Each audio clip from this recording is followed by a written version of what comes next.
হুজুরের কাছে প্রশ্ন করলো, হুজুর ওযু করার পরে যখন আমরা কুলি করি ওযুর সময়, তখন তো ওযুর পরে থুতু ফেলি না, কেন থুতু ফেলি? যদি কোনো পানি গলার ভিতর দিয়ে ঢুকে যায়।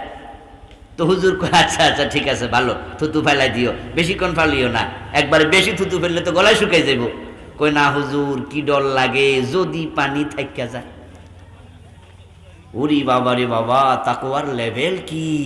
অথচ যারা সামান্য পানির ব্যাপারে এই তাকওয়া অবলম্বন করে, ওই লোকটাই আবার ওজনে কম দেয়, মালেও ভেজাল দেয়, ওই লোকটাও হারাম খায়।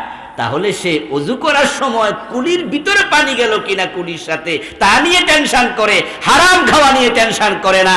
যেই পানি তোমার পেটে ঢুকলে তোমার ওযু ভেঙে যাবে, ওই তোমার রোজা ভেঙে যাবে, ওই পানি তোমার জন্য 12 ঘন্টা 13 ঘন্টা 14 ঘন্টা হারাম। তুমি তাকওয়া অবলম্বন কইরা 14 ঘন্টা পানি খাইলা না, ভাত খাইলা না, কিন্তু সুদ খাওয়া হারাম কয় ঘন্টা? কয় ঘন্টা? ঘুষ খাওয়া হারাম কয় ঘন্টা? রমাদান আসলে কি সুদি ব্যাংক বন্ধ হয়ে যায়? অফিসের ঘুষ বন্ধ হয়ে যায়? তো ওইটা চলে কেমনে?